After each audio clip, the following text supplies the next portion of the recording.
Oke, start dulu nih saya culik dulu. Ini tumben nih masih baru 64 orang. Mungkin karena udaranya terlalu sejuk ya buat tidur. Oh ya, untuk mengingatkan lagi Bunda-bunda soleha, besok kita ada eh, ziyadah offline. Disebut ziyadah juga enggak ya, tapi lebih ke meet up ya. Eh, Majelis Sukabakti Kondangan, Majelis Sukabakti Kondangan. Kenapa sih kok pakai kata kondangan? Nah, ini memang kemarin prinsipnya apa namanya? Idenya adalah kebanyakan eh, nanti itu semuanya itu akan dimintai pertanggungjawaban, semuanya akan dihisap, termasuk baju-baju kita, koleksi tas atau sepatu kita. Nah, sayangnya adalah baju-baju yang bagus-bagus itu atau koleksi tas atau sepatu yang bagus itu malah eh, tidak bisa bersaksi, tidak pernah bersaksi, pernah menghadiri pengajian gitu kan. Mereka kebetulan tugasnya cuman untuk bercantik-cantik ria di party-party atau kondangan-kondangan. Nah, idenya adalah kenapa kita nggak pakai baju kondangan itu, baju kondangan terbaik, baju apapun yang terbaik. Nah, nanti insya Allah dia juga akan mengurangi apa namanya beban nanti kita ya, hisap kita nanti gitu. Insya Allah nanti baju-baju itu akan jadi akan bersaksi bahwa baju itu, koleksi tas atau sepatu itu pernah diajak ikut ngaji gitu. Nah, besok materinya apa sih? Besok tuh materinya lebih ke ini ya, terutama yang belum pernah datang offline. Yang terakhir kali datang offline itu tahun lalu pas waktu daurah. Dan atau pas waktu pesantren kilat itu udah lama banget ya, perlu di-charge lagi, kita kita ketemuan lagi, dan pasti ketemuan itu insyaallah saya akan sampaikan, eee, rahasia bagaimana menghafal itu menyenangkan. Nggak pakai rapot lagi atau nanti Bunda tuh sampai mengerutkan dahi, berusaha untuk ngafalin, nggak hafal-hafal di rumah. Nah, ini insyaallah besok dikasih tahu triknya, tekniknya. Pakai baju terbaik, yang baju yang spek kondangan ya, karena kebetulan waktunya juga oke pas hari Ahad. Nanti kalau ditanya orang mau kemana, mau kondangan, padahal mah majelis Sukabakti kondangan. Nanti ada hadiah, hadiah untuk best dress terbaik ya, best dress terbaik. Nah ini masya Allah hadiahnya tuh dari brand-brand terkenal loh. Ini ada sponsor ternyata, ada orang baik yang mensponsori. Um, Termasuk nanti juga ada games-games yang insya Allah berhadiah juga. Gamesnya seru kok. Bunda nggak perlu menyiapkan apa-apa, bahkan Bunda tidak perlu bawa Al-Quran sebetulnya. Karena kita besok pengen bersenang-senang sambil, ya kalau mau bawa buku catatan nggak apa-apa. Sambil dikasih tahu trik bagaimana menghafal itu bisa menyenangkan tanpa bikin mengerutkan dahi. Ya, terus ada games-games dan pasti yang paling penting adalah ada ta'aruf ya. Kita tuh majelis terbesar nih, Masya Allah ini majelis terbesar yang saya asuh. Jumlahnya banyak banget. Sampai kadang-kadang saya tuh nggak hafal kalau bunda-bunda tidak pernah berinteraksi secara eh, emosional ke saya gitu kan. Japri gitu kan. Ketemunya cuma pas lagi ujian doang. Nah, itu biasanya agak sulit buat saya untuk menghafal menghafal orangnya yang mana ya gitu kan. Nah, besok ajang kita untuk ketemuan, kita ta'aruf lagi ya, tak kenal maka ta'aruf ya. Tak kenal maka tak sayang maka tak cinta gitu. Jadi insya Allah besok jadi nge-charge lagi, kita biar ada bonding lagi karena agak susah nih kita kalau mau ketemuan karena jumlahnya banyak ya. Kalau jumlahnya banyak itu nggak bisa ketemuan hanya sekadar di rumah ya. Itu pasti kalau bisa di rumah, rumahnya kayak istana. Nah, terpaksa kita memang kumpulnya masih di masjid gitu. Kenapa di masjid bukan di taman bermain atau apa? Kan taman bermain nggak bisa konsen nanti kalau dimasukin cerita. Oke, insya Allah sampai jumpa besok ya. Besok itu cuman dari jam 8 sampai jam 12 kok. Di awal itu biasanya murojaah dulu sih. Terutama ini hafalan-hafalan kita kan udah banyak nih yang dari Anaba ya. Dan surat-surat pendek lain, tapi utamakan besok sih kayaknya murojaahnya dari mungkin nanti bakalan ada acara-acara serupa lagi nanti next tahun depan pasti ya. Ini pasti ini tahun terakhir acara terakhir kita di tahun ini 2023 karena kita udah di penghujung tahun juga. Jadi tahun depan kita sudah siap untuk persiapan untuk pesantren kilat ya, seperti biasa nanti Majelis Sukabakti sebagai armada-nya ya. Kita tidak usah menyediakan tempat untuk perangnya karena kalau kita menyediain venue dan lain-lain, kita malah jadi fokus ke nyediain venue karena qadarullah majelis-majelis itu jumlahnya nggak sebanyak kita, jadi butuh bala bantuan ya. Apalagi insya Allah sih yang terdekat ya di Ramadan pertama itu majelis Kamisyu ya. Majelis Kamisyu targetnya adalah 300 orang menghafal bersama dalam satu waktu. 300 itu berarti 2 kali lipat dari tahun lalu. Nah ini nggak tahu nih armadanya cukup nggak ya? Soalnya yang datang offline setiap pekan di hari Jumat itu cuman dikit. Maksimal itu cuman 25 orang. Tapi oke, insya Allah nanti kita coba untuk bala bantuan dari majelis lain juga. Oke, insya Allah sampai ketemu pekan depan. Oh iya, palingnya nanti kita ketemu lagi ada pertemuan besar seperti ini mungkin ya tahun depan ya, sebelum pesantren kilat Ramadan, kemungkinan kita bakalan ada semacam daurah, tapi ini mungkin idenya Majelis Sukabakti cabang Kodamar ya, mau mengadakannya di kapal perang, di kapal perang. Pas kalian ke Palestina aja kita. Oke, insya Allah kita masuk ke ayat 13.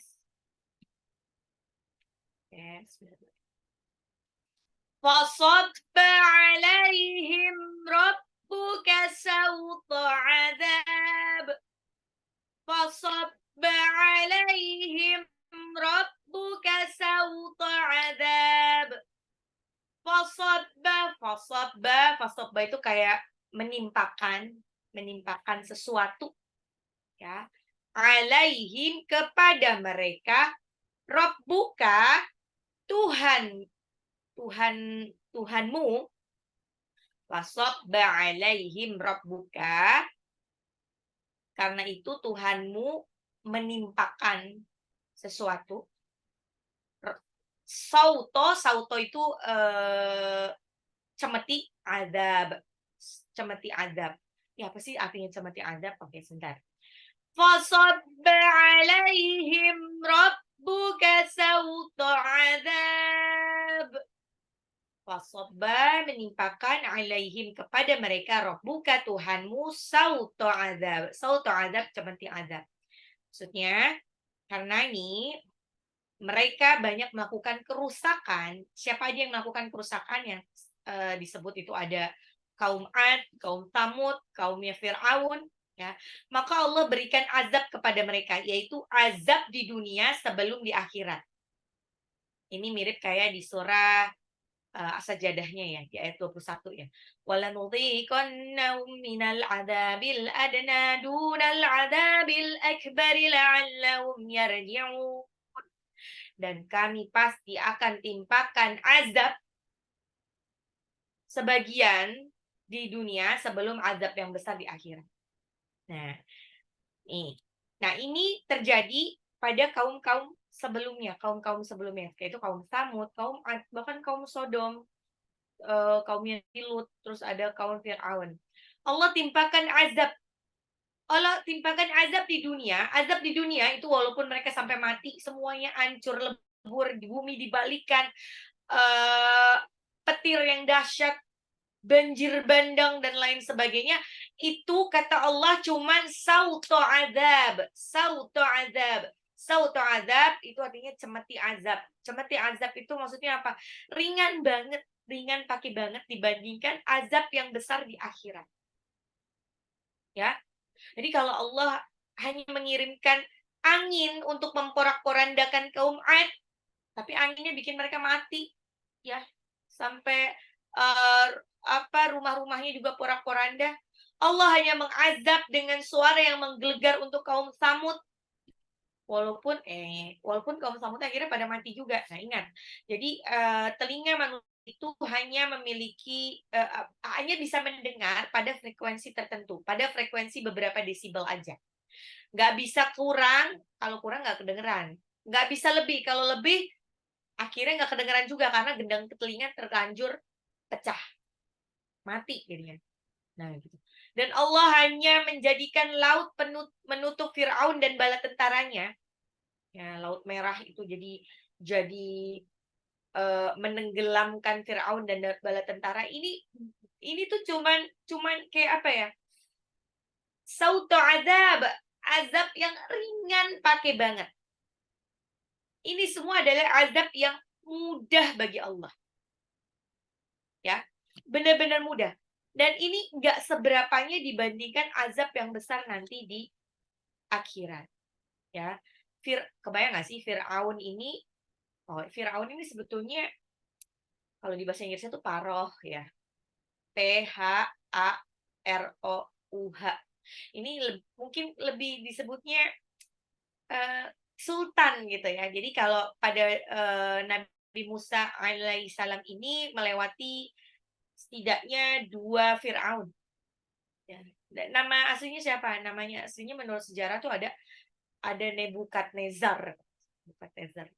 Nebukadnezar 1 dan 2. Jadi bukan satu orang Firaunnya. Nah, ini. Firaun dan kaumnya diazab oleh Allah dengan cara ditenggelamkan oleh Allah. Caranya gimana? Jadi Allah memerintahkan Nabi Musa alaihissalam untuk memukulkan tongkatnya. Jadi kan mukjizatnya Nabi Musa ini adalah tongkat. Tongkatnya ini yang bisa berubah menjadi ular yang besar yang memakan ular-ular kecil pada waktu battle antar penyihirnya istana. Dan tongkat ini pula yang dipukulkan tongkatnya ke Laut Merah, lautnya itu bisa jadi jembatan. Setelah Nabi Musa alaihissalam dan para pengikutnya menyeberang, baru lautnya itu berubah lagi jadi apa? Berubah lagi jadi laut, nggak bisa di ini. Jadi itulah yang menenggelamkan Firaun. Kebayang nggak sih Firaun uh, um, simbol kekuasaannya Firaun nih Mesir itu adalah yaitu Sungai Nil, Laut Merah yang segitu. Jadi kayak mustahil banget mereka justru meninggal, mati di simbol kekuasaannya. Ya. Jadi Allah mengazab itu sampai mereka binasa itu hanya azab yang kecil. Azab yang sangat kecil, sautu azab. Kebayang gak sih azab yang besar nanti? Makanya sebetulnya gini, makanya kenapa sih ada hukuman-hukuman tertentu yang kalau menurut kita katanya, itu tuh kayak itu sadis banget, kayak misalkan untuk pezinah yang kebetulan mereka sudah menikah, itu hukumannya beda sama pezinah yang belum menikah. Kalau pezinah sudah menikah, maka hukumannya adalah dirazam sampai mati. Sampai mati. Nanti bilang, kok Islam kejam banget ya? Gitu. Enggak, ini sebetulnya adalah gini. Itu masih lebih nanti di akhirat. Dan tapi dalam Islam itu tidak segampang itu memang untuk memberi hukuman ya. Apalagi untuk kasus jinah ini, wah ribet gitu. Ribetnya apa? Harus ada saksi. Saksinya bahkan gak main-main. Saksinya itu kayak benar-benar harus mergokin, bukan cuman karena sekedar kata dia, kata apa gitu. Nah gitu saksinya sehingga bisa ada hukum rajam sampai mati ini. Kayak gitu. Gitu. Terus jadi kayak makanya sih saya selalu berusaha untuk nasihati bunda-bunda nih. Kalau di sini mungkin nggak ada ya, mungkin adalah saya lupa. Saya tuh banyak dapat curhatan tapi saya lupa ada di mana. Tapi itu bagusnya kayak gitu. Saya mudah lupa, jadi tidak bisa menceritakan lagi sebenarnya. Nah, jadi kalau misalnya ada yang tanya, waktu itu ada yang tanya, kalau namanya cinta itu kan anugerah, ya benar nggak sih? Cinta itu anugerah. Jadi kita tidak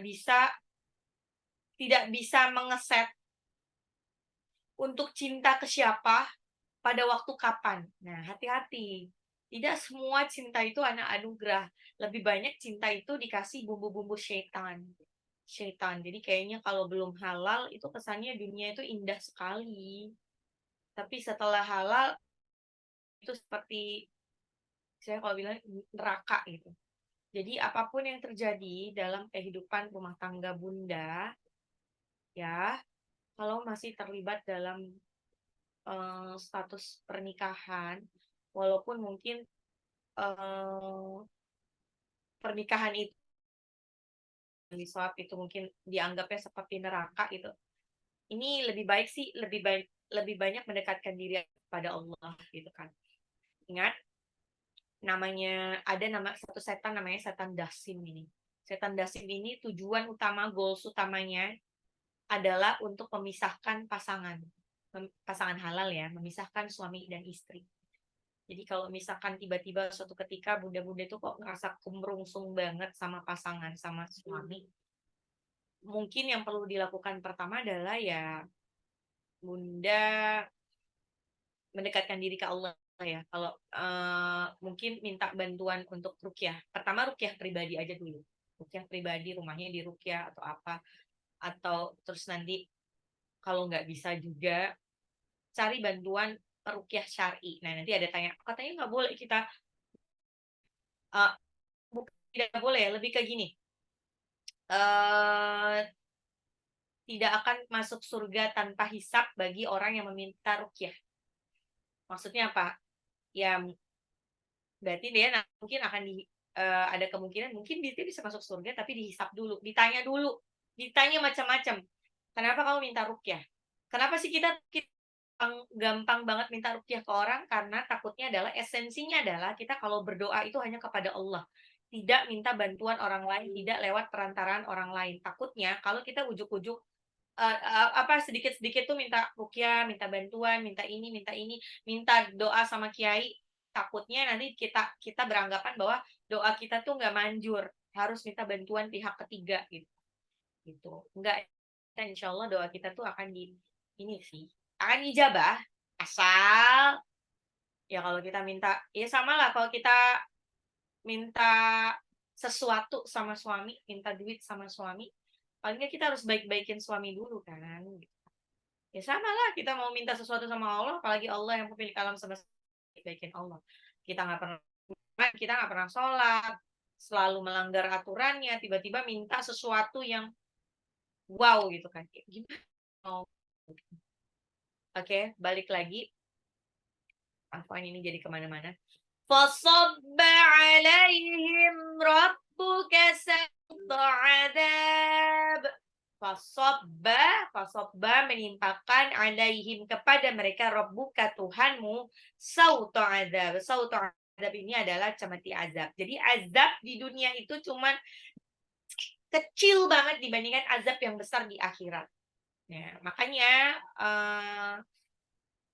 kebanyakan kalau di dahulu zaman Rasulullah ini orang-orang yang pengen bertobat, terutama pezina-pezina ini, walaupun misalkan dia tuh nggak ada yang tahu dia melakukan zina karena dia tahu betapa beratnya nanti azab di akhirat bagi pelaku zina, makanya mereka minta dirajam sendiri. Kalau di sini, kalau di Indonesia gimana? Ya sebetulnya gini, konsepnya adalah kalau siapapun kita, nauzubillah min dzalik, pernah melakukan zina atau orang terdekat kita pernah melakukan zina, selagi dia sudah taubatan nasuha, taubat dengan sebenar-benar tobat. Cirinya tobat itu diterima sama Allah apa? Ciri tobat seseorang itu diterima sama Allah sudah pasti dia itu ya hijrah, tidak mau melakukan lagi.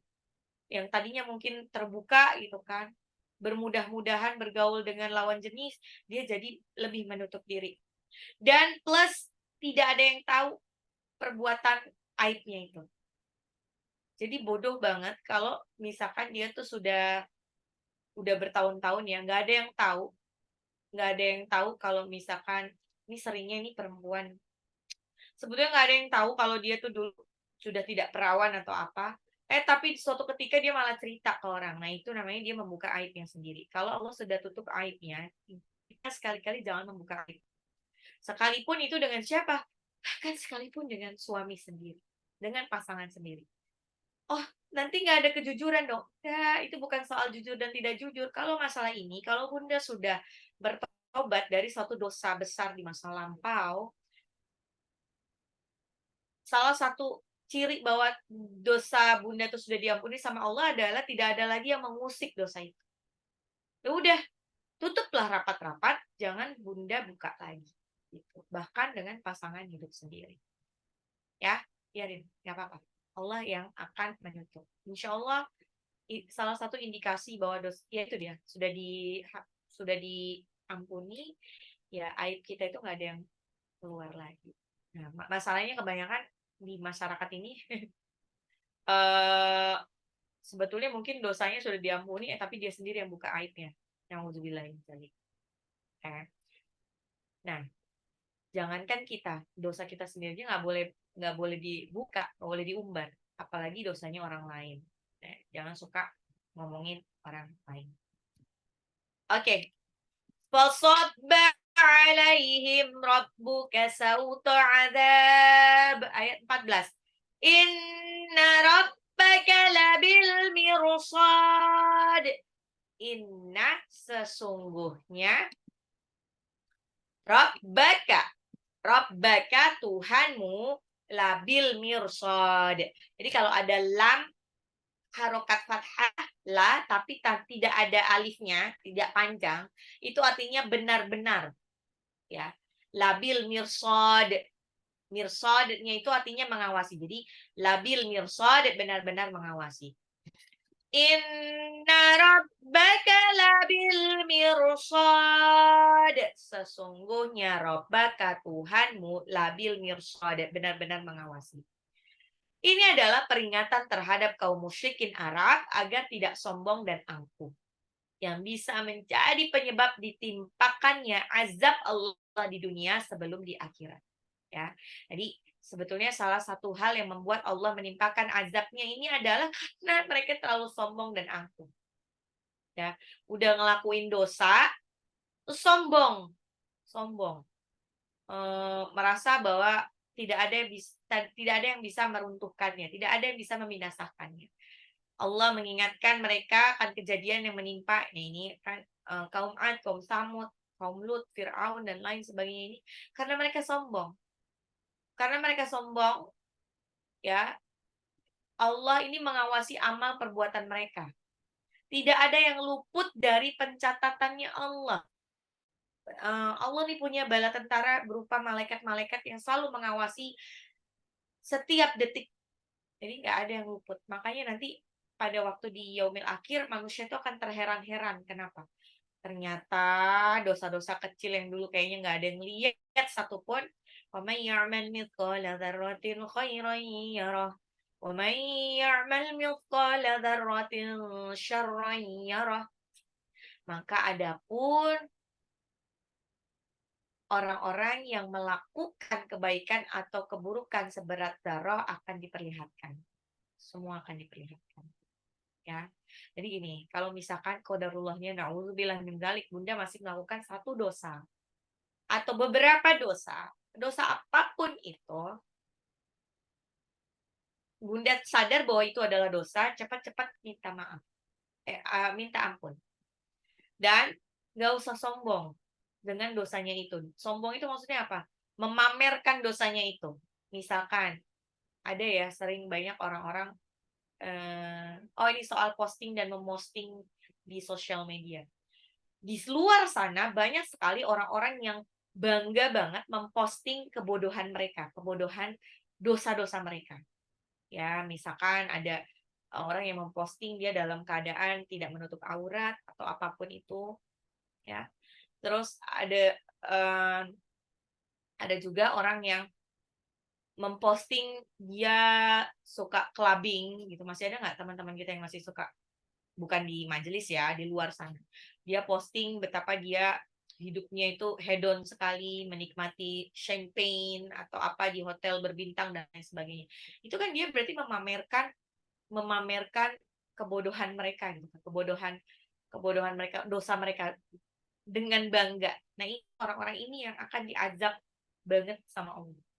Udah berbuat salah, sombong. Sombongnya dengan cara ngasih tahu ke orang-orang dosanya.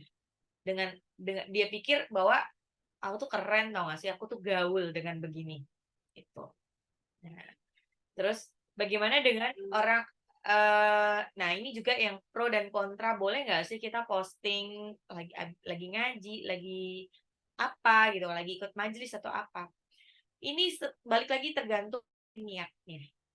Nah, ketika di luar sana orang-orang berbondong-bondong, berlomba-lomba untuk posting apa yang mereka lakukan, dosa-dosa apa yang mereka lakukan, kebodohan apa yang mereka lakukan, dengan pamer aurat dan lain sebagainya, sebetulnya sosial media ini juga butuh pencerahan dengan cara yang tebaran adalah bagaimana ternyata masih ada kok orang-orang baik yang bolak-balik ke kajian, bolak-balik teman-teman komunitas-komunitas solehah atau komunitas-komunitas soleh yang masih berpegang teguh pada Al-Quran dan hadis. Terus kalau misalkan di luar sana banyak orang yang terang-terangan bahwa dia mendukung Israel misalkan. Ya nggak apa-apa dong kita posting bahwa kita mendukung Palestine dengan berbagai cara, apapun itu. Ya, tapi ingat ya, semuanya itu akan dimintai pertanggungjawaban ya. Sekalipun itu adalah bentuk dukungan kepada Palestine gitu kan, itu akan dimintai pertanggungjawaban juga. Misalkan dukung boleh, support kita kepada Palestine itu ditunjukkan dengan kita tuh boykot produk-produk tertentu gitu, terus atau kita juga ikut demo gitu kan, it's okay. Itu akan menunjukkan keberpihakan kita pada suatu kaum dan itu akan dihisap. Tapi hati-hati, jangan sampai kebablasan. Misalkan kebablasannya gimana? Kita ikut mengutuk-ngutuk gitu ya. Misalkan ikut mengutuk-ngutuk Israel, mengutuknya tuh gimana? Misalkan nyebutnya naudzubillah min dzalik afwan, misalkan ini bajingan, ini setan, ini dazal atau apa kayak gitu. Kenapa?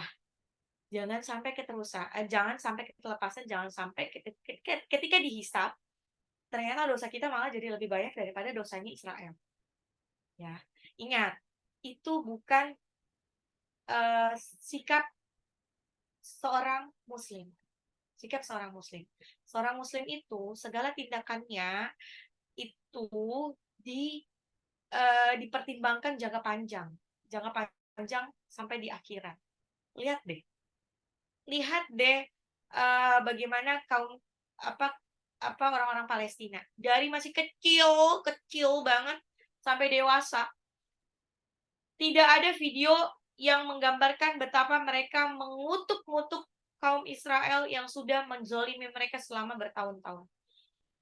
Anak-anak kecil yang nangis-nangis karena ayah ibunya qadarullah meninggal gitu kan. Dia cuma ditanya alhamdulillah ala kulli hal. Terus sambil menyebut-nyebut nama Allah.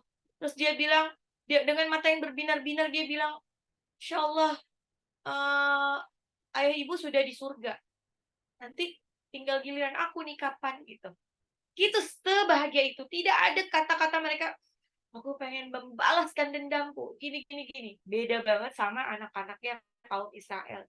Nauzubillah min dzalik, itu kayaknya dari kecil udah diajarin dendam ya.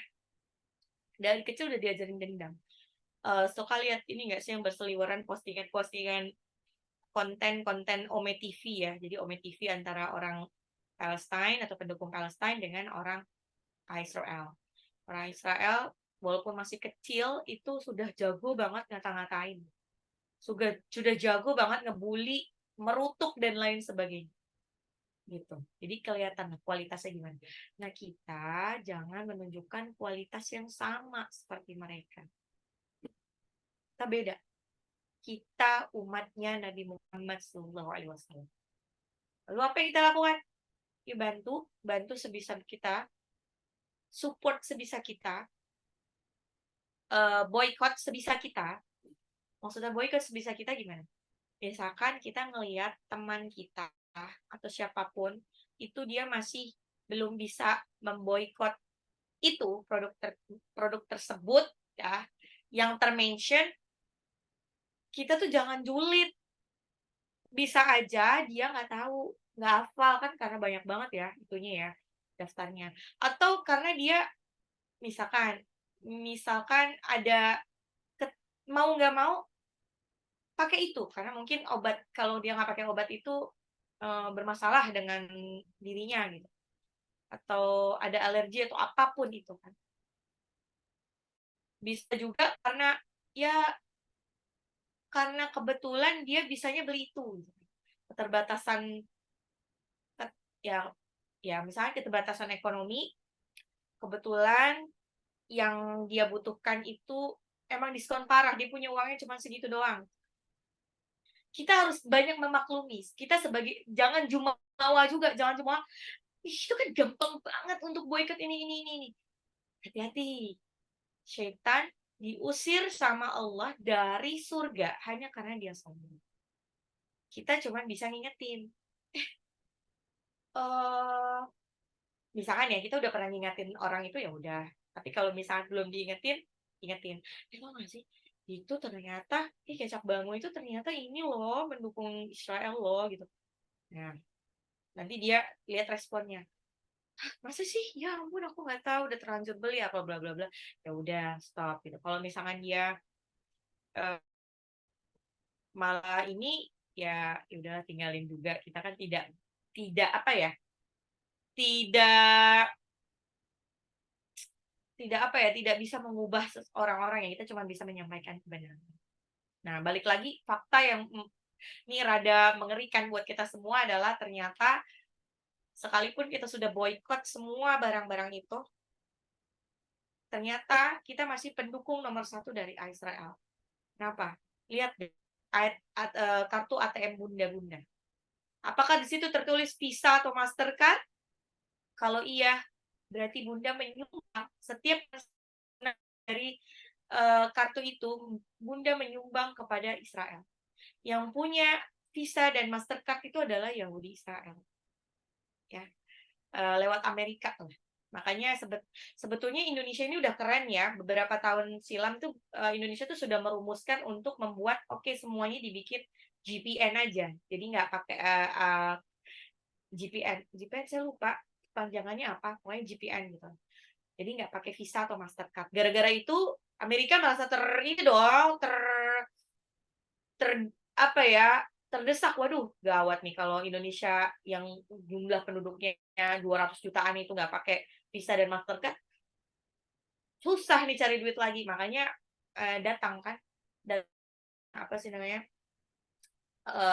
kayak orang-orangnya untuk lobby, dan akhirnya beberapa banyak bank masih pakai Visa dan Mastercard. Bahkan BSI sendiri pakai Visa dan Mastercard. Tahu nggak, ternyata ada bank yang dia pakai GPN tuh, pakai GPN. GPN-nya udah banyak. BCA. Bunda ada yang punya tabungan BCA. Ini bukan ini ya, bukan promo ya, saya juga bukan dari BCA. Nah, itu di BCA itu ada tabungan yang memang dia kartunya itu bahkan dia nggak pakai Visa atau Mastercard. Dia GPN doang. GPN doang. GPN doang berarti dia bisa digunakan di seluruh Indonesia, tapi sayangnya tidak bisa digunakan di luar negeri memang. Jadi saya waktu itu pernah saya ada kartu yang itu juga tadinya. Tadinya saya baru tahu bahwa itu ternyata GPN, kenapa dia nggak bisa dipakai di luar negeri karena dia GPN gitu. Dan bahkan kebayang nggak sih BCA yang segitunya dia ada akad yang membolehkan terserah dia mau pilih yang pakai bunga, interest atau enggak. Itu bisa juga untuk tabungan konvensionalnya. Masya Allah. Keren. Nah, coba lihat kartu-kartu Bunda, kartu ATM Bunda, apakah itu ada tulisan Visa atau Mastercard? Kalau ada, berarti kita ya masih dijajah sama Israel. Kita masih support keuangannya Israel dengan itu. Gitu. Makanya benar bahwa seluruh dunia ini kita tuh dijajah sama Israel. Yang nggak dijajah sama Israel cuman Palestina. Masya Allah, tabarakallah. Oke, ulang lagi. Inna rabbaka labil mirsad. Inna, sesungguhnya rabbaka, Tuhanmu, labil mirsad, benar-benar mengawasi. Sesungguhnya Tuhanmu benar-benar mengawasi. Oke, ulang. فَصَبَّ عَلَيْهِمْ رَبُّكَ سَوْطَ عَذَابٍ إِنَّ رَبَّكَ لَبِالْمِرْصَادِ. Ini agak panjang nih. Saya agak khawatir. فَأَمَّا الْإِنسَانُ إِذَا مَا ابْتَلَاهُ رَبُّهُ فأكرمه ونعمه فيقول ربي أكرمن. Fa'amma maka adapun al-insanu manusia idza apabila mabtalahu itu mengujinya, rabbuhu Tuhannya mengujinya. Apabila Tuhannya menguji siapa? Menguji manusia. Fa'akramahu lalu memuliakannya, wa na'amahu dan memberi kenikmatan, fayaqulu lalu dia berkata, Rabbi Tuhanku akraman telah memuliakanku. Fa'ammal الإنسان إذا ما ابتلاه ربه فأكرمه ونعمه فيقول ربي أكرمن. Fa'amma maka adapun al-insanu manusia idza apabila mabtalahu mengujinya rabbuhu Tuhannya fa'akramahu lalu memuliakannya wa na'amahu dan memberinya kenikmatan fayaqulu maka berkatalah dia Rabbi Tuhanku akroman memuliakanku. Fa'ammal insanu idza mabtalahu rabbuhu fa'akramahu wa na'amahu fayaqulu Rabbi akroman. Ya, apabila Tuhan mengujinya lalu memuliakannya dan memberi kenikmatan, Tuhanku telah memuliakanku. Nah, ini sebetulnya sama ayat 16-nya ya. Saya sambung sama ayat 16-nya dulu ya. Baru nanti dijelaskan maksudnya apa. Ayat 16-nya. Wa amma idza talau faqdara alaihi rizqah fayaqulu rabbi ahanan. Wa amma dan adapun idza apabila mabtalahu dia mengujinya, maksudnya Tuhan mengujinya dengan faqadara alaihi rizqah. Faqadara alaihi rizqah maksudnya membatasi rizkinya. Fayaqulu dia berkata, maksudnya manusia berkata, Rabbi Tuhanku ahanan telah menghinaku. Wa amma idza mabtalahu faqadara alaihi rizqah fayaqulu rabbi ahanan. Wa amma dan adapun idza apabila mabtalahu kayak nulis sesuatu, menguji, ujian. alaihi rizqa mabtalahu faqadara membatasi alaihi rizqah rizkinya fayaqulu lalu dia berkata Rabbi Tuhanku ahanan telah menghinaku. Dari ayat 15 dan 16 surah Al-Fajr ini ya maksudnya adalah dari sini para ulama kan memberikan kaidah jika disebut al-insanu kalau dalam surat Makkiyah itu artinya sebenarnya orang-orang kafir kecuali ada dalil yang memalingkannya. Nah, jadi kalau ini nih emang berlaku universal, tidak hanya pada orang kafir tapi juga ke orang biasa secara universal semua orang-orang. Secara umum orang-orang ini kalau diberi rizkinya berlimpah, diberi kemuliaan, diberi jabatan, diberi apapun itu, mereka itu ngerasa nih lihat nih, jumawa. Jumawa itu apa ya? Kayak sombong. Jumawa merasa bahwa Allah ini baik banget loh sama aku. Allah tuh baik banget deh, aku tuh di ini gitu. Jadi tapi giliran seret misalkan dikasih rezeki yang seret atau dikasih ujian itu langsung bertanya-tanya ke Allah, "Ya Allah, kenapa sih aku diberi kayak gini? Kenapa aku sih ya Allah? Aku tuh udah ngaji, aku udah sholat, aku udah ini," gitu. Jadi ngerasa itu adalah bentuk penghinaan. Bentuk rasa tidak sayangnya Allah kepada dia. Dikasih kesempitan rezeki, dikasih ujian yang berlimpah-limpah, gitu. Ya. Jadi, manusia itu kebanyakan tuh beranggapannya seperti itu. Kalau dikasih kelimpahan ya makanya emang dasarnya manusia ya, kalau dikasih manusia itu lebih mudah menerima ujian kesenangan dibandingkan ujian kesedihan. Padahal kesenangan dan kesedihan itu sama-sama ujian. Bagi seorang beriman, seorang mukmin itu sama aja. Nggak ada yang beda. Dikasih ujian kesenangan, toh nanti akan dimintai pertanggungjawaban.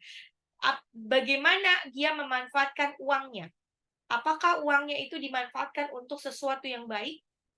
Ataukah malah dibuat untuk bermewah-mewahan? Begitupun juga ujian kesakitan, ujian kesedihan.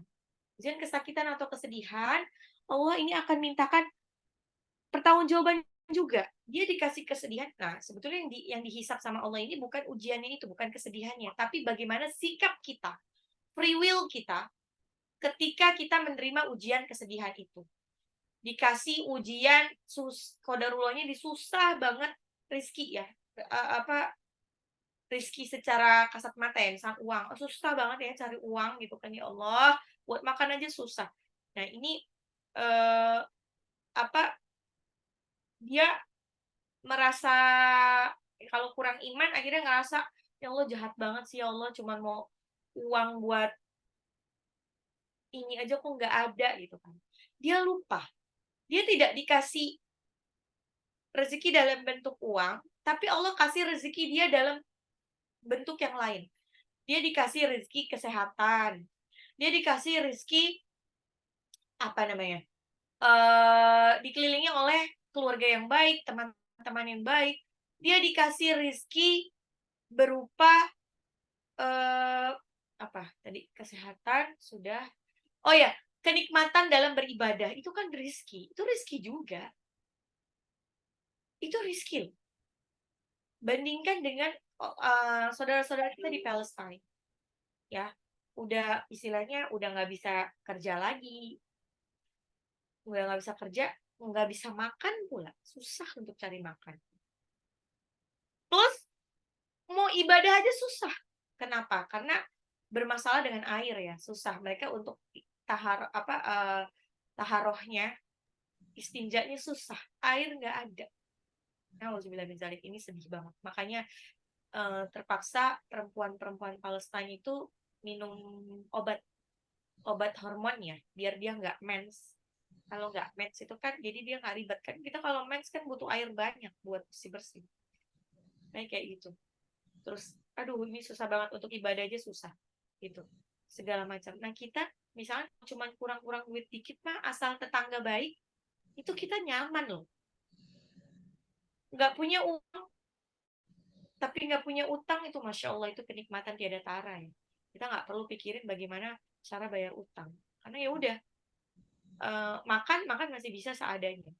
Ya, kalau kita sehat, istilahnya makan pakai ikan asin aja, makan pakai sambal aja tuh udah enak banget. Kalau kita sakit, punya duit banyak, bisa beli makan apapun, kalau sakit, tetap aja nggak nafsu makan. Sebagai orang beriman, tidak boleh seperti ini. Giliran dikasih ujian kesenangan, fine-fine aja. Sombong, jumawa. Ya, dianggapnya ini Allah tuh sayang lagi sama saya. Gitu. Tapi giliran dia dikasih ujian sedikit aja, bertanya-tanya kepada Allah. Kenapa ya Allah? Kenapa? Kenapa aku diuji sedemikian ya Allah? Padahal aku udah ini, udah itu, udah itu, udah ini.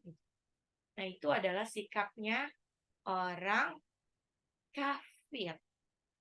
Nggak boleh ya. Jadi susah, senang, bahagia, sedih, banyak duit, tidak banyak uang, sakit ataupun sehat, sama aja. Tetap disyukuri. Ya. Jadi kita tuh nggak boleh sawang sinawang lihat orang gitu kan. Nanti ngelihatnya lihat teman-teman kita yang sudah jadi sama-sama teman sekolah dulu, oh dia kok enak ya, yang ini punya ini punya ini. Patokan kita bukan mereka. Patokan kita adalah diri kita sendiri. Fokus sama kekuatan diri sendiri. Tidak boleh membandingkan hidup kita dengan hidup orang lain. Kenapa? Startnya beda, finishnya pun kita beda. Kalaupun ada yang mau dibanding-bandingkan adalah bandingkan pencapaian diri kita tahun ini dengan tahun-tahun sebelumnya. Itu resep hidup nyaman. Nggak ngelihat orang lain. Ya, kita ngelihatnya orang lain hidupnya sebetulnya pernah tahu tangisan dia. Yang diposting di sosial media kan, yang di story kan yang happy-happynya aja. Mana mungkin di posting yang sedih-sedihnya. Dan itu pun sunnah. Sunnah apa? Tidak boleh memposting. Apalagi memposting ya, ngasih tahu kesedihan kita aja ke orang lain aja itu nggak boleh menurut hadis. Jadi biar cuman kita dan Allah saja yang tahu. Gitu. Tahu orang lain. Oh ya, sebentar. Wah, ini sudah banyak pertanyaan. Belum saya baca. Bentar, saya buka dulu.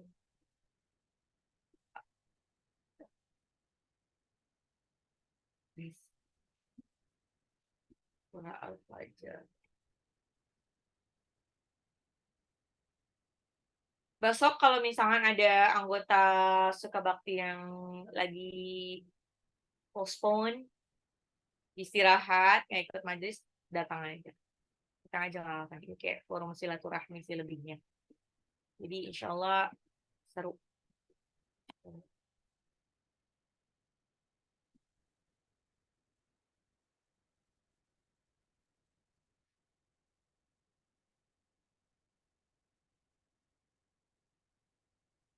Bentar, agak lama.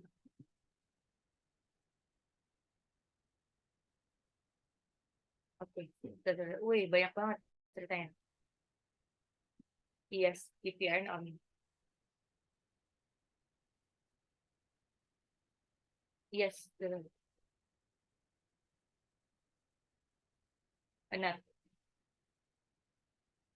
Belongs to them. Yes, right. Ya,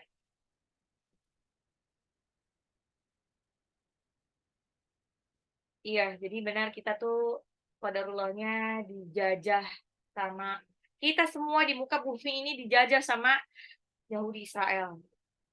Yang tidak dijajah cuman Palestine. Bahkan tuh saya waktu itu pernah ngeliat ke satu warteg ya, warteg. Saya lupa. Nah, jadi warteg-warteg itu ternyata emang franchise ya. Ada satu warteg, tapi saya lupa namanya ya. Kan bedanya cuma di depannya. Ada Karisma Bahari, ada apa Bahari gitu. Nah, di situ di franchise di warteg itu, bayangin itu warteg, Bo. Warteg kan yang istilahnya yang makan kan ya kita dan rakyat jelata lah ya gitu kan. Dia kayak pajangan itu mungkin franchisernya ya, kayak perusahaannya, dan termasuk investornya. Investornya itu adalah Ventura, saya lupa nama investor. Investor itu adalah kayak perusahaan investor, perusahaan investor Yahudi, udah bener-bener Yahudi banget. Can you imagine? Bahkan warteg pun jajah sama Yahudi. Wartegnya juga dijajah gitu. Jadi kita kita itu lebih baik kita ini sih mempersiapkan diri kita sendiri. Mempersiapkan diri kita sendiri untuk fight melawan hawa nafsu kita. Terus fight untuk kita tuh menjadi lebih baik lagi gitu kan. Bukan mustahil one day konflik di Palestine ini bakalan merembet ke kita-kita juga. Dan itu kalau udah terjadi berarti udah akhir zaman ya. It's time for us untuk kiamat gitu kan. Jadi kita nggak perlu istilahnya kalau udah tuh cukup jadi tahu aja. Kita jadi tahu kan ternyata semua ini yang semua kebutuhan kita ini disupport sama Israel. Nauzubillah min dzalik. Apa yang bisa kita lakukan? Ya udah sebisanya aja. Dan kita nggak perlu ngejudge orang lain yang kebetulan dia tidak, oh dia masih konsumsi ini loh, itu kan itu. Nah, itu malah kita jadi julid, kita malah jadi apa? Jadi dapat hisap julid tadinya gitu kan. Kita ini aja. Nah, kalau udah kayak gitu sekarang tuh siap-siap tuh hafalan Al-Kahfinya dikeluarin lagi. Ingat, nanti yang bakalan selamat di akhir zaman nanti ketika Dajjal keluar itu adalah mereka-mereka yang hafal Al-Kahfi.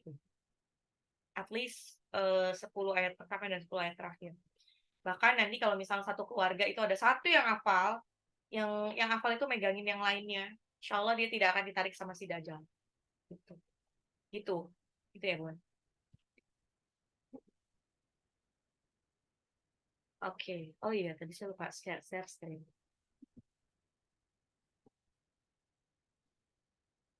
Iya.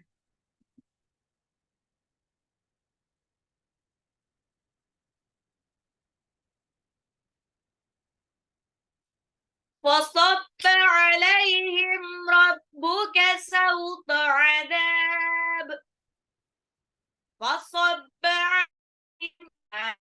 Itu adalah sifat lin, harokat fathah bertemu dengan ya sukun. Sauto ini juga sifat lin ya, bukan matlin. Jadi beda sifat sama matlin. Kalau sifat lin belum tentu dia matlin. Kalau matlin sudah pasti dia memiliki sifat lin.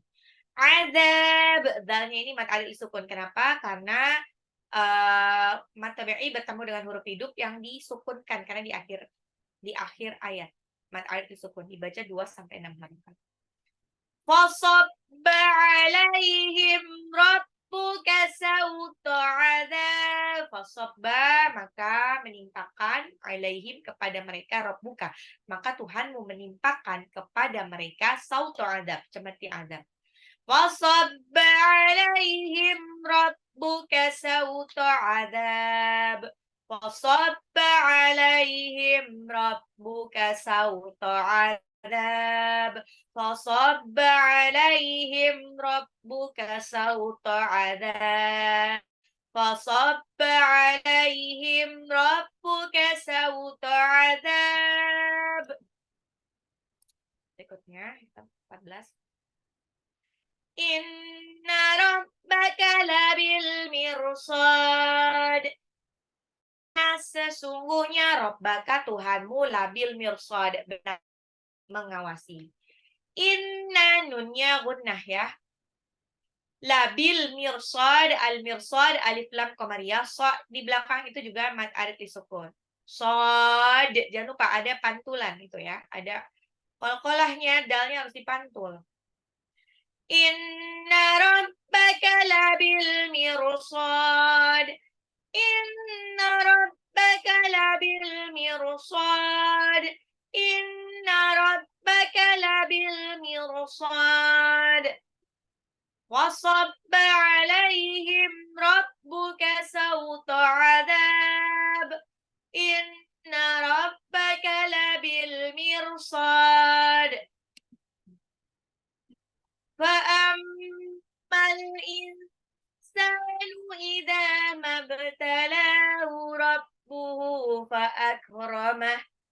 فأكرمه ونعمه فيقول ربي أكرمن فأما maka adapun al-insanu manusia idza apabila mabtalahu diuji rabbuhu Tuhannya fa'akramahu dengan kemuliaan wa na'amahu ini tasdid ya wa na'amahu dan kenikmatan fayaqulu maka mereka berkata Rabbi Tuhanku akroman memuliakan fa'ammal insanu idza mabtalahu rabbuhu fakramahu wa na'amahu fayaqulu rabbi akraman. Ini mimnya gunnah. Fa'amma harus ditahan. Al-insanu alif lam qamariyah nun sukun ketemu sinnya ikfa sinnya matabi'i 2 harakat idza zalim matabi'i mabtalahu ba'nya qalqalah lamnya matabi'i 2 harakat rabbu haknya masilah qasirah wa akramahu hanya nih matabi'i tapi pada hak dhamir bertemu dengan huruf selain alif atau hamzah maka dia adalah masilah qasirah fa yaqulu qafi 2 harakat rabbi akraman baknya ini jadinya mad ismun fasil fa'ammal insanu idza mabtalahu rabbuhu fa'akramahu wa na'amahu fayaqulu rabbi akraman fa'ammal insanu idza mabtalahu rabbuhu fa'akramahu wa na'amahu fayaqulu rabbi akraman. Oke, fasabba alaihim rabbuka sawta adab inna rabbaka labil mirsad fa'ammal insanu idza mabtalahu rabbuhu fa'akramahu wa na'amahu fayaqulu rabbi akraman.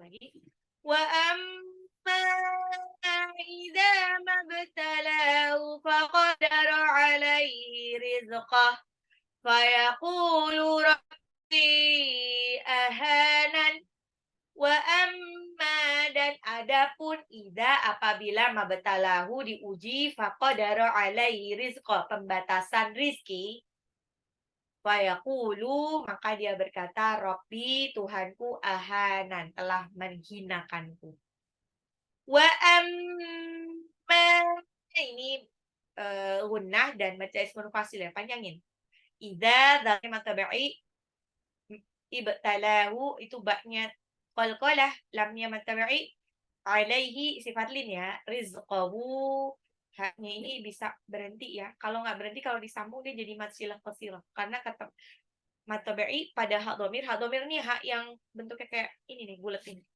Kayak bertemu dengan huruf selain alif atau hamzah. Fayaqulu qafi 2 harakat, ropi baknya mad ismun fasil ahanan haknya matabi'i.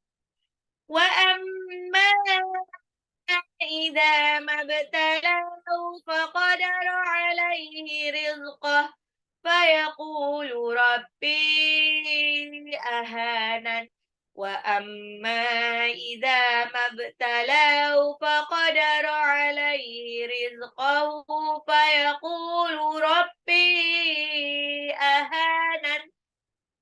Oke, kita ulang lagi. Wasabba alaihim rabbuka sawta adab. Maka kami timpakan kepada mereka, maka ditimpakan kepada mereka oleh Tuhanmu sautu adab, cemeti adab.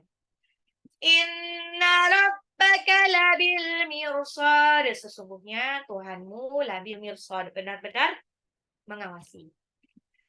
Fa'ammal insanu idza mabtalahu rabbuhu fa'akramahu wa na'amahu fayaqulu rabbi akraman. Maka adapun manusia ketika diuji oleh Tuhannya dengan kemuliaan dan kenikmatan, mereka berkata, Tuhanku telah memuliakanku. Wa amma idza mabtalahu faqadara alaihi rizqahu fayaqulu rabbi ahanan. Pun ketika diuji dengan pembatasan rizki, dia berkata, Tuhanku menghinakanku. Demikian. Oke, bunda-bunda, apakah ada pertanyaan? Ada, Ustazah. Boleh, silakan. Yang surat 16-17 itu kan ada yang kan panjang, terus ada lam alifnya ya, tanda wakaf lam alif itu sebenarnya boleh berhenti nggak sih kalau ada wakaf itu? Sebentar. Di surah Ya 16 dan 17 15 itu kan. dan 16. 16 Oh, 15, 16 ya. Bentar, saya gini ya. Saya buka dulu lagi. Nah, 15, 16. Nah, pada dasarnya adalah, balik lagi, wakaf ini pada waktu Rasulullah SAW ini mendapatkan surah ayat-ayat ini itu tidak sama wakafnya. Wakaf ini adalah hasil konsensus dari ulama qurra. Ya, tujuannya adalah untuk memudahkan membaca bagi mereka yang tidak tahu bahasa Arab. Ya, tidak tahu bahasa Arab. Jadi biar pemenggalannya itu tepat, tidak merusak arti. Jadi kadang-kadang di Al-Quran yang satu dengan Al-Quran yang lain, kadang-kadang suka beda tanda wakafnya. Balik lagi, lam alif ini kan sebetulnya tidak berhenti ya, tidak berhenti. Tapi pada dasarnya kalau kita tuh bisa berhenti dimanapun, tapi waktu mau nyambung itu kita cari yang merupakan kata sambung. Kata sambung di dalam Al-Quran itu di mana? Nah, kita harus memahami fahmul ma'ani ya. Jadi kayak ada beberapa huruf-huruf yang merupakan dia tuh bermakna. Kayak misalkan ini, fa harokat fathah itu artinya lalu, kemudian, maka. Wow, harokat fathah artinya dan. Ya, itu kan bisa kata sambung ya. Terus ada lagi iza itu ketika. Means kalau misalkan berhenti terus mulai dari kata-kata itu tidak akan berubah. Makanya kadang-kadang saya suka berhenti di sini. Fa'ammal insanu idza mabtalahu rabbuhu fa'akramahu wa na'amah. Kenapa berhenti di situ? Padahal di situ ada tanda lam alif. Karena pada waktu fayaqulu, fa itu kan artinya maka atau lalu. Itu merupakan kata sambung ya. Insya Allah tidak akan merusak arti. Oh, jadi boleh ya, Ustazah? Boleh sebetulnya. Asal pada waktu menyambung, jangan asal. Sambunglah, mulailah. Jadi kalau awal kalimat kata sambungnya yang jadi patokan adalah pokoknya kalau ada wa-nya, waw harokat fathah ya, itu makanya dan atau pak harokat fathah insya Allah boleh. Nah, kalau misalkan ini aku kayaknya nggak serk deh, aku pengen dia tidak berhenti di na'amah, tetap aja nanti bunda akan berhenti di sini misalkan. Fa'ammal insanu idza mabtalahu rabbuhu fa'akramah. Fa'akramah wa na'amahu fayaqulu rabbi akraman. Nah, itu perfect. Ya, karena berhentinya sebelum tanda lam alif. Tapi yang berikutnya adalah bunda akan tengah-tengah. Karena untuk yang belum pro, agak susah ini menahan nafas dari fa'akromahu sampai akroman. Ngerinya nanti malah keputus lagi di tengah jalan, keputus lagi di tengah jalan, terus akhirnya nyambungnya bingung gitu. Jadi intinya adalah tanda wakaf ini lebih ke gini, supaya kita tidak mencuri nafas, supaya kita tidak berhenti sembarangan dan akhirnya merusak arti. Intinya tanda wakaf tuh itu. Itu Bunda. Ya, Ustazah. Terima kasih, Ustazah. Oke. Oke, ada pertanyaan lagi Kak? Saya Ustazah. Baik-baik. Afwan, ini pertanyaannya titipan Ustazah dari mas-mas Grab. Ya, waktu kemarin Minggu saya habis dari Bunda Mita, itu saya naik Grab, ya kan. Dia bertanya, "Ibu habis dari kajian?" Saya jawab, "Enggak." Nah, terus ada kajiannya di sini siapa? Dia tanya. Saya jawab, Ustazah Risma. Kemungkinan beliaunya itu kenal Ustazah, ya Ustazah. Sepertinya Ustazah terkenal sekali gitu ya kan. Di kalangan Pertanyaan, Gojek kayaknya. iya. Dan pertanyaannya itu tentang poligami. Itu poligami. Ini saya catat biar apa namanya tidak ini ya Ustazah ya. Pertanyaannya dia itu gini. Di ayat lain Allah mengatakan menciptakan hamba-hambanya berpasang-pasangan. Ini banyak ayat kan ya Ustazah. Tetapi di ayat lain Allah mengatakan bahwa laki-laki boleh menikah lebih dari satu. Bagaimana kaitan kedua ayat tersebut? Apakah tidak bertolak belakang? Bagaimana sebenarnya konsep berpasangan di dalam Islam? Kalau untuk ditanya berpoligami, dia sih ngatakannya bahwa dia menolak atau tidak setuju dengan poligami, bahwa dia sebetulnya juga laki-laki gitu maksudnya saja. Mohon penjelasan karena saya bilang nanti jawabannya gimana nih Mas? Nanti Masnya nonton YouTube aja ya. Saya nonton YouTube kita ziyadah subuh ini begitu. Wow, siapa dia? Saya nggak nanya namanya, lupa. Masih muda. Istri sih dagang juga. Oke, baik. Oke, dalil yang ini kan ada dalil banyak tentang berpasang-pasangan ya. Salah satunya adalah wa khalaqnakum azwaja, dan kami ciptakan kalian berpasang-pasangan. What's the means of berpasang-pasangan? Berpasang-pasangan di sini maksudnya bukan cuman sekedar suami dan satu istri. No, berpasang-pasangan di sini adalah lebih bersifat universal. Menciptakan berpasang-pasangan maksudnya ini universal. Allah menciptakan ada laki-laki perempuan, ada jantan betina, ada benang sari dan putik, ada kutub positif dan kutub negatif. Kutub positif dan kutub negatif tahu ya, kalau tidak ada kutub positif dan kutub negatif, maka tidak ada konsep baterai ataupun electricity atau listrik. Terus ada juga pasangan kaya dan miskin. Nah, itu konsep berpasang-pasangan di dalam Al-Quran maksudnya adalah itu, bersifatnya universal. Pada pernikahan, maksudnya adalah pernikahan dalam konsep Islam adalah dia harus laki-laki dan perempuan. Tidak ada ceritanya di dalam dalil kitab suci agama samawi, mau itu Al-Quran, Injil, atau Quran, pernikahan.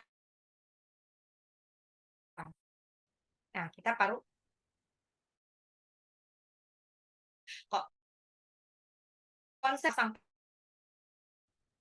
Al-Quran bukan sekedar suami dengan istri, satu istri, atau satu istri dengan satu suami, ya gitu ya. Pada kenyataannya ternyata kita bisa saja berpasangan lebih dari satu, even itu perempuan. Kenapa? Bisa saja nanti terjadi meninggal, suami meninggal, nauzubillah min dzalik, atau berpisah, maka Allah akan pertemukan lagi. Berarti pasangan juga kan? As long sepanjang itu laki-laki atau perempuan berpasangan. Berpasangan itu artinya adalah berlawanan gender yang dipasangkan sama Allah. Nah, terus bagaimana dengan konsep poligami? Ingat, konsep poligami ini adalah solusi dari Allah, solusi dari Allah di carut-marutnya saat itu. Ingat, kalau tidak ada konsep poligami, mungkin sampai sekarang dunia ini karena dulu waktu ayat ini turun, dahulu orang-orang sudah mengenal konsep eh, sebutnya lebih ke poliamorus ya. Cinta dengan banyak orang gitu kan. Zaman dahulu orang-orang itu menikah bahkan dengan puluhan atau ratusan perempuan. Laki-laki menikah dengan puluhan atau ratusan perempuan, apalagi kalau dia punya harta banyak, sultan dan lain sebagainya. Sebelum Islam datang, mereka itu sudah mengenal konsep poligami. Poligami tapi parah. Satu laki-laki punya 10 atau ratusan perempuan dalam satu waktu. Ya. Dalam satu waktu. Dan Islam datang memberi batasan. Boleh poligami. Tapi maksimal 4. Maksimal 4. Maksimal 4. Itu benar-benar ditulis maksimal 4. Gara-gara Islam datang, maka akhirnya mereka yang mungkin tadinya sudah terlanjur poligami dengan puluhan orang, puluhan wanita, atau mungkin itu akhirnya ceraikan. Mereka sisain sisa. Dan kebetulan juga masalah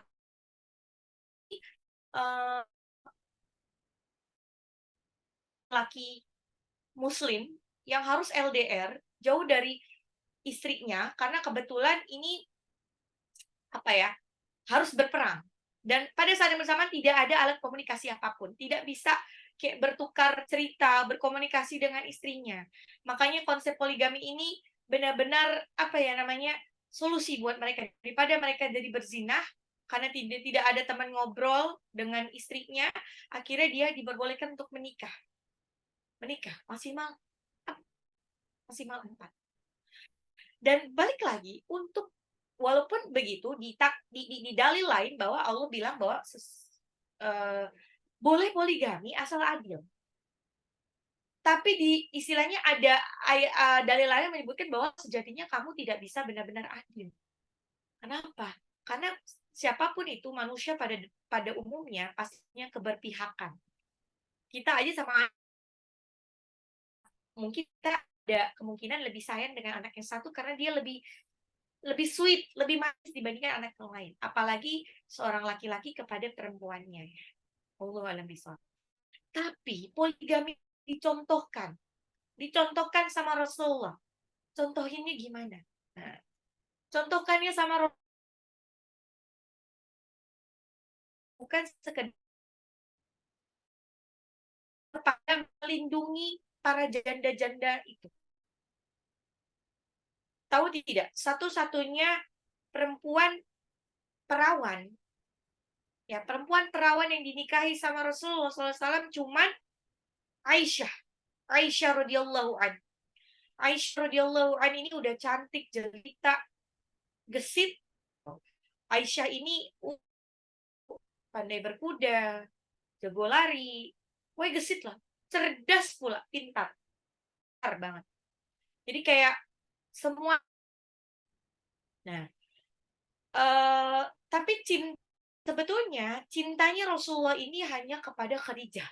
Bayangkan, Khadijah waktu dinikahi sama Rasulullah beda rentang usianya itu 15 tahun. Rasulullah masih 25 tahun, Khadijahnya sudah 40 tahun. Kebayang gak sih? Istilahnya Rasulullah ini berondong ya. Tapi Rasulullah cinta mati sama Khadijah.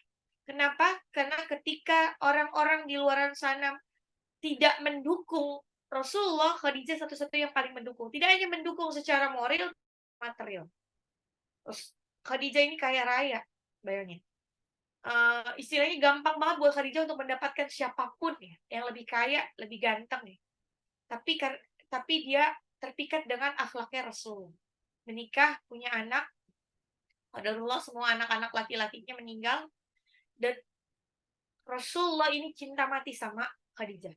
Sepanjang hayat sampai Khadijah meninggal, Rasulullah tidak kepikiran untuk menikah lagi dengan siapapun itu. Tidak. Sekalipun bahkan kebayang gak sih Rasulullah pas waktu masih gagah-gagahnya, Khadijah sudah tua. Khadijah sudah tua ya. Mungkin sudah tidak menarik, tapi Rasulullah tetap cinta mati. Ketika Khadijah meninggal dunia, maka dunia seakan runtuh buat Rasulullah. Rasulullah sedih sesedih-sedihnya. Khadijah meninggal, nggak lama Abu Thalib juga meninggal. Jadi Rasulullah ini kayak istilahnya kalau bisa dibayangkan kayak desperate lah ya, hancur, sedih dan lain sebagainya. Makanya sampai Allah ini menghiburnya dengan peristiwa Isra dan Mi'raj. Dari sini kita mengetahui bahwa sejatinya Rasulullah ingin menunjukkan kepada semuanya bahwa konsepnya adalah menikah itu sekali seumur hidup. Kalau tidak ada faktor X. Ya, faktor X. Nah, ketika akhirnya Rasulullah disuruh menikah dengan Aisyah, jadi sebetulnya gini, Rasulullah ini istilahnya sendirian, anak-anaknya mungkin udah pada gede, udah pada menikah sendirian, gak ada yang ngasuh, gak ada yang menghibur juga. Kebetulan Abu Bakar Asy-Siddiq ini punya anak gadis, waktu itu usianya memang 9 tahun. Tujuannya sebetulnya bukan untuk segera dinikahi ya, maksudnya untuk melayani Rasulullah, tapi lebih teman ngobrolnya Rasulullah. Dan di dalam Islam tidak mengenal hukum adopsi. Makanya sebetulnya kan mungkin kalau masih kecil adopsi aja sih. Kayaknya Aisyah usianya masih di bawah 9 tahun lah ya. Jadi untuk jadi kayak apa ya? Buat teman ngobrol lah ya, kayak kita sekarang kan ada konsep adopsi. Di dalam Islam tidak ada konsep adopsi karena sampai kapanpun bukan mahram ya. Makanya kadang-kadang kalau misalkan ada yang adopsi anak, sengaja adopsinya sama keluarga sendiri, atau dia adopsinya itu waktu bayinya masih merah itu disusuin sama perempuan, sama kita gitu, sama kita yang mau adopsi. Karena menurut medis katanya kalau kita induksi dengan menyusui, lama-lama keluar air susu juga, biar jadi saudara persusuan, jadi ibu persusuan, itu jadi mahram nanti. Balik lagi, waktu Aisyah radhiyallahu an menikah dengan Rasulullah menikah dengan Aisyah, tapi qadarullah pada saat itu udah mulai musim perang kan, dan situ ada perintah poligami. Tujuannya adalah untuk melindungi para janda-janda ini yang kebetulan imannya masih belum saklek, kehilangan sandaran hidup dan punya anak banyak, udah tua-tua. Akhirnya Rasulullah menikahi dengan janda-janda tua itu. Apakah Aisyah cemburu? Kebayang gak sih orang masih kinyis-kinyis, cantik, jelita, seksi, pandai,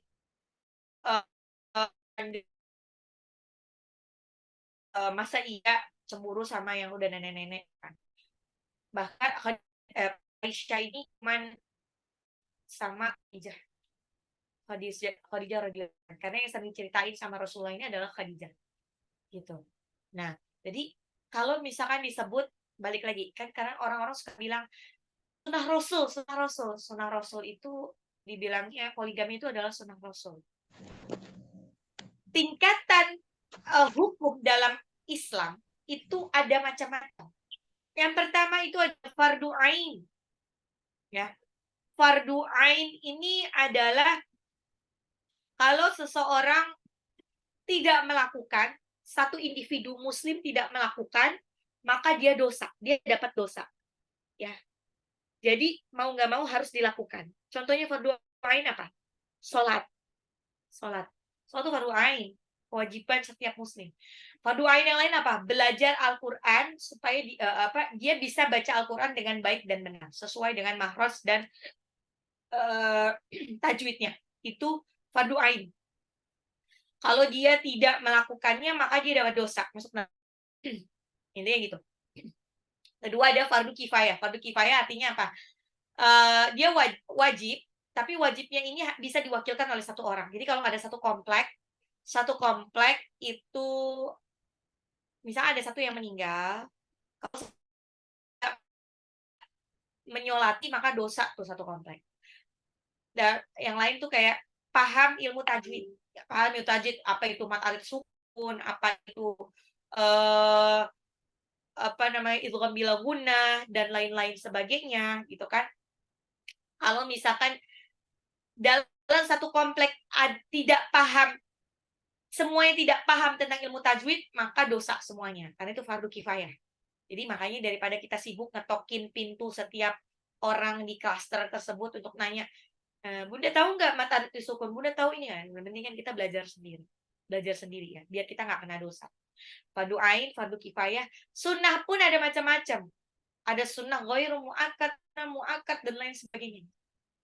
Sampai pada tingkatan nanti ada juga mubah boleh, ada lagi haram, mubah boleh, dan satu lagi saya lupa sebelum haram itu yang Afwan saya kan jadi lupa. Jadi bisa berdosa gitu karena kalau salah langkah bisa berdosa.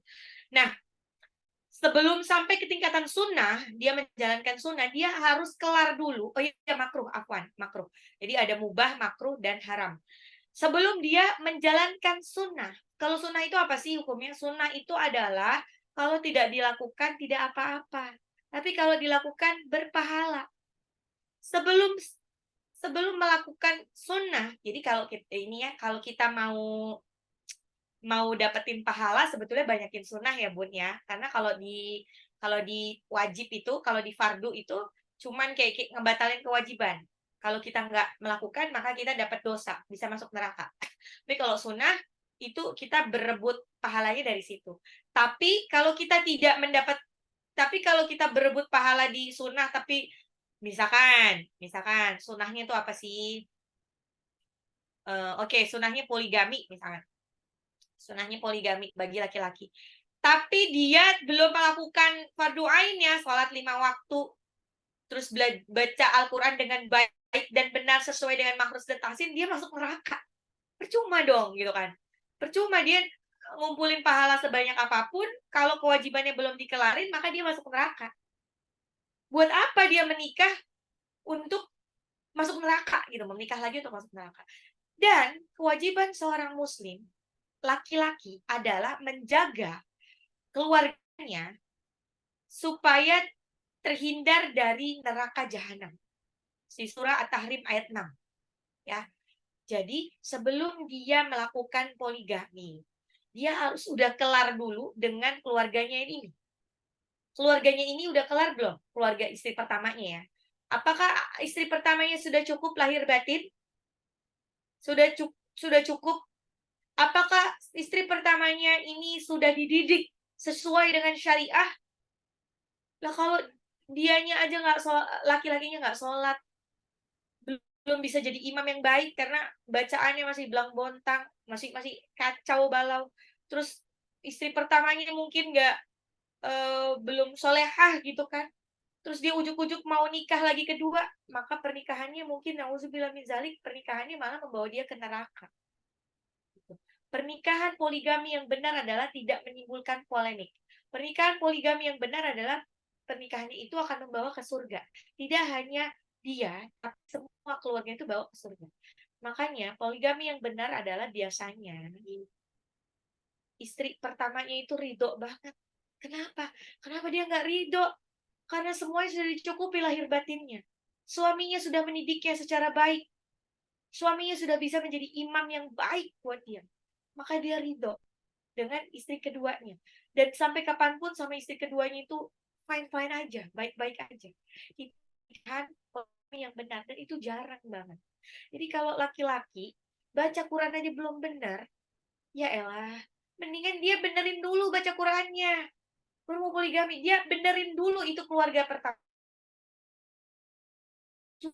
banget untuk masuk surga dari jalur poligami. Itu yang perlu dituin. Jadi cuman laki-laki yang kelas dewa lah istilahnya. Kelas yang wow gitu, yang dia bisa berpoligami dan insya Allah bisa masuk surga. Ingat, nanti di yaumil akhir, kalau dia tidak bisa adil kepada ininya, nanti dia akan jalannya tuh akan apa namanya, miring jalannya. Oke. Afwan, apakah itu bisa menjawab? Itu saja. Mudah-mudahan nanti Mas Grabnya bisa nonton lagi. Saya bilang jadwalnya nanti di Sabtu depan ya Mas. Nanti kalau nggak nonton Sabtu atau nggak Minggu ya, atau nggak di hari yang lain Masnya cari, saya gitu. Betul. Ya. Balik lagi, ini tujuan dari poligami ini benar untuk memperbanyak umat. Tapi umat yang gimana dulu? Umat yang bisa jadi jundullah, bisa jadi pejuangnya Allah. Kalau misalkan dia poligaminya hanya karena dia taubat dari zina, bagaimana mungkin pernikahan yang dimulai dari zina menghasilkan keturunan yang jadi jundullahnya Allah? Na'udzubillah min dzalik, nggak mungkin. Nah, poligami yang benar adalah poligami yang tidak dimulai dari zina. Gitu. Ya, maka itu akan bisa menjadi jundullahnya Allah. Ya. Atau ada misalkan ibu gini, banyak di luar sana yang ingat ya, jadi jangan berkecil hati untuk bunda-bunda yang qadarullah belum diberikan keturunan. Ingat, Aisyah radhiyallahu anha juga belum diberikan keturunan, sampai akhirnya tidak diberikan keturunan. Nanti jangan khawatir, dia dapat pahala dari mana? Dapat pahala lain. Kan apabila terputus apabila anak-anak meninggal, maka terputuslah seluruh amal ibadahnya kecuali 3 perkara. 3 perkara yang satu adalah sedekah jariyah, ilmu yang bermanfaat, dan doa anak soleh. Jadi doa anak soleh itu cuma sebagian kecil. Banyak kok orang-orang di luar sana punya anak banyak tapi tidak ada, nauzubillah min dzalik, anak yang solehah. Ya. Banyak orang di luar sana yang kedua-duanya dia tidak punya anak biologis tapi punya anak-anak ideologis. Anak-anak ideologis ini yang insya Allah bakalan membawa dia masuk ke surga. Gitu. Nah, misalnya tujuan dari poligami adalah untuk memperbanyak umat, bagaimana dulu caranya dia berpoligami?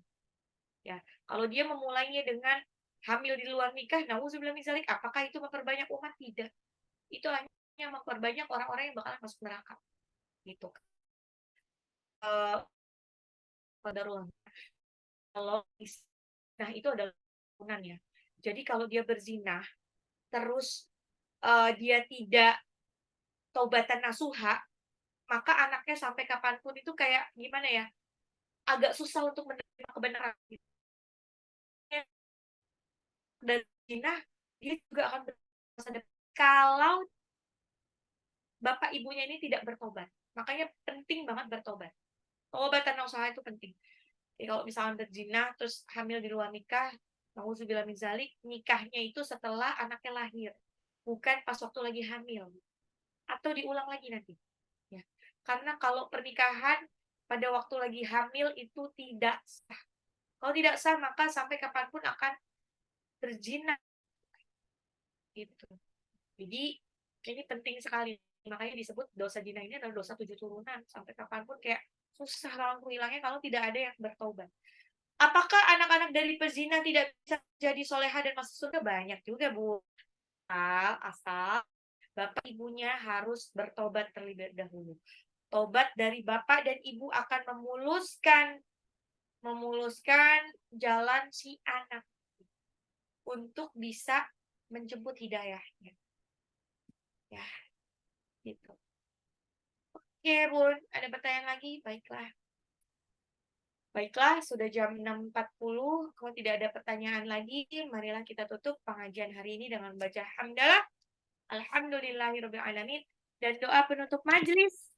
Subhanakallahumma wa bihamdika asyhadu an la ilaha illa anta astaghfiruka wa atubu ilaik. Yang benar datangnya dari Allah, yang salah datangnya dari saya sendiri. Mohon maaf lahir dan batin. Wabillahi taufik wal hidayah. Wassalamualaikum warahmatullahi wabarakatuh. Mudah-mudahan sampai Waalaikumsalam warahmatullahi wabarakatuh. Terima kasih. Terima kasih Ustazah. Assalamualaikum. Jazakallah khair.